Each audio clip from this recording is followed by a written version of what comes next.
नाज़रीन, मैं हूँ इटली से वसीम रज़ा और आप देख रहे हैं टीवी फॉर यू। अफ़गानिस्तान में मुख्तलिफ़ महाज़ों पर शदीद लड़ाई का सिलसिला जारी है और इसी दौरान ज़रनज और शबरगान पर ये दो सूबाई दारुल हुकूमत हैं जिन पर तालिबान ने कब्ज़ा कर लिया है और उनको इन इलाक़ों पर कब्ज़ा करते हुए किसी ख़ास मुज़ाहमत का सामना भी नहीं करना पड़ा।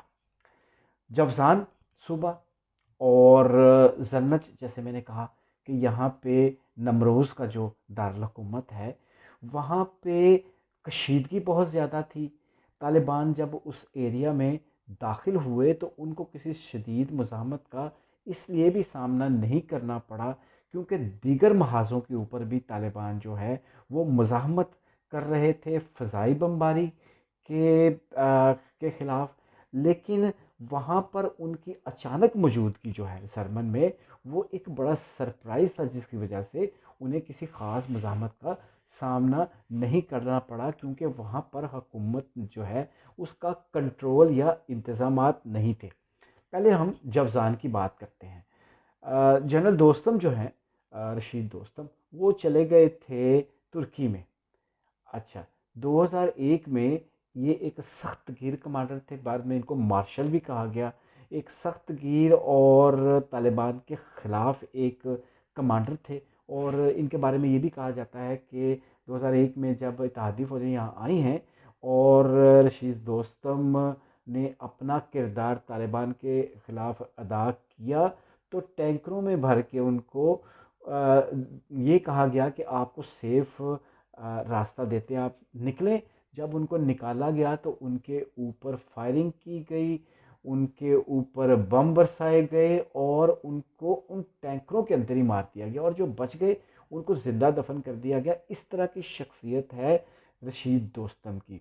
ये बहुत दिन तुर्की में रहे, लेकिन अचानक ये इधर आए हैं। आपको पता है कि तुर्की अफ़गानिस्तान में काबुल के बॉर्डर पर अपनी ज़िम्मेदारियाँ जारी रखने का इरादा रखता है। तो इस तालिबान इसके सख्त खिलाफ़ है क्योंकि वो ये समझते हैं कि तुर्की भी चूँकि एक बाहर की क़ुव्वत है, लिहाजा उसको कोई हक़ नहीं है कि इत्तेहादी फ़ौजों के यहाँ से चले जाने के बाद वो यहाँ पर किसी भी तरह से क़याम करें। लिहाजा ये यूँ लगता है कि चूँकि अशरफ गनी को नज़र आ रहा है कि उनकी ग्रिप जो है वो कमज़ोर हो रही है पूरे मुल्क के अंदर तालिबान के ख़िलाफ़, और ख़ास तौर पे तालिबान की जो हिकमत अमली नज़र आती है वो आहिस्ता आहिस्ता काबुल के गिर्द अपना घेरा भी तंग कर रहे हैं। तो इस एतबार से अशरफ गनी ने मदद चाही थी यकीनी तौर पर दोस्तम की, क्योंकि दोस्तम पहले भी कैबिनेट में शामिल रह चुके हैं। अच्छा, इस सूरत हाल में रशीद दोस्तम चूँकि तालिबान के सख्त खिलाफ थे, उनके खिलाफ लड़ाई का बहुत ज़्यादा तजुर्बा रखते थे, लिहाजा वो आए इन दिनों, गुज़श्ता 2 दिनों के दौरान वो काबुल में थे और बहुत सारे गिरोहों और ग्रुपों को तालिबान के ख़िलाफ़ वो मुनज़्ज़म कर रहे थे।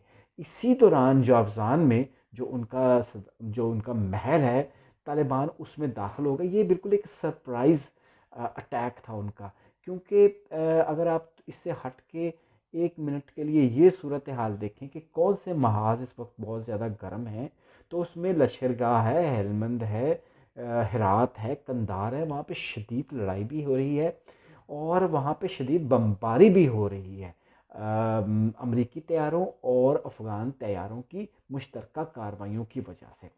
तो सबका यकीनी तौर पे हुकूमती जो फ़ोर्सेस हैं उनके ज़हन में यही होगा कि इन्हीं महाज़ों के ऊपर तालिबान मुज़ाहमत करेंगे, लेकिन ऐसा नहीं हुआ।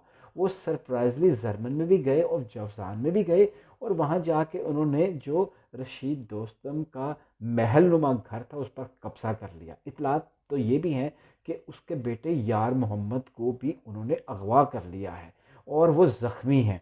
इसके अलावा ये है कि इज़्ज़तुल्लाह जैसे ज़बीहुल्लाह तर्जमान जो हैं तालिबान ने उन्हें नाम लेके कहा कि उनको भी उन्होंने गिरफ़्तार कर लिया है, फिर उनकी हलाकत की खबर भी आई।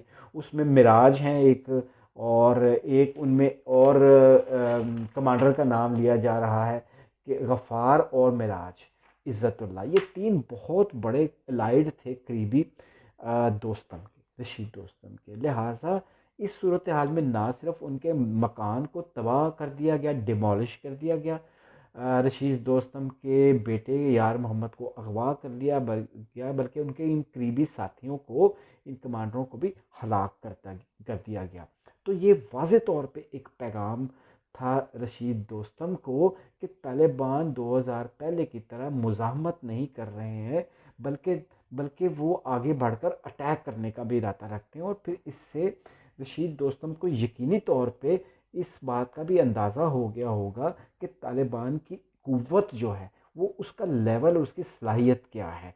ज़रजान और जो दूसरे इलाके हैं जिन पर इन्होंने अभी कब्ज़ा किया है, ज़रमन पर भी और ये जो है शोफगान, इनके ऊपर कब्ज़े के बाद तालिबान के हाथ में बहुत ज़्यादा जो है आर्म्ड फोर्सेस से मुतल्लिक असला, भारी हथियार आए हैं, जिनके साथ वो मुख्तलिफ़ इलाकों में गश्त कर रहे हैं।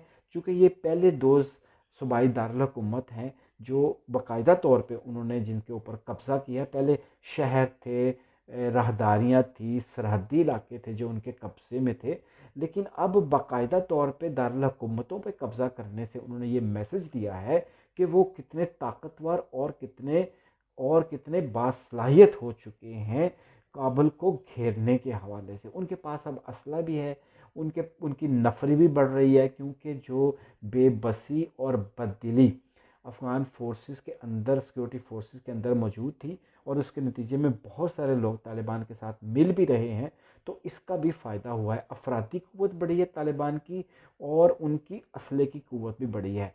इस दौरान एक हिकमत अमली और देखने में आई है, क्योंकि इस वक्त तालिबान के पास फ़ज़ाई क़ुव्वत नहीं है, तो वो जिस इलाके में भी दाखिल होते हैं, जिस शहर में भी दाखिल होते हैं, या जिस सूबाई दारुल हुकूमत में दाखिल होते हैं, वो सबसे पहले एयरपोर्ट पे कब्ज़ा करते हैं, फिर उनकी सप्लाई लाइन काटते हैं और रनवे को तबाह कर देते हैं, ताकि वहाँ पे तैयारे ना उतर सकें और उनके ख़िलाफ़ हमले ना हो सकें।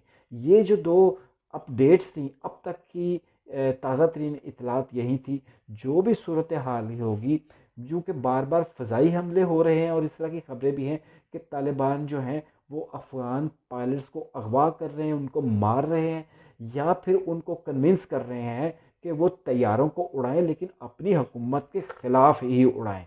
यानी अफ़गान पायलट्स जो हैं वो अब तालिबान के कहने के ऊपर जो मरकज़ी हुकूमत है उसके ख़िलाफ़ लड़ेंगे। तो ये थी अब तक की ताज़ा सूरत हाल। जो भी डेवलपमेंट होगी उससे आपको बाहर रहेंगे। अब तक के लिए इतना ही।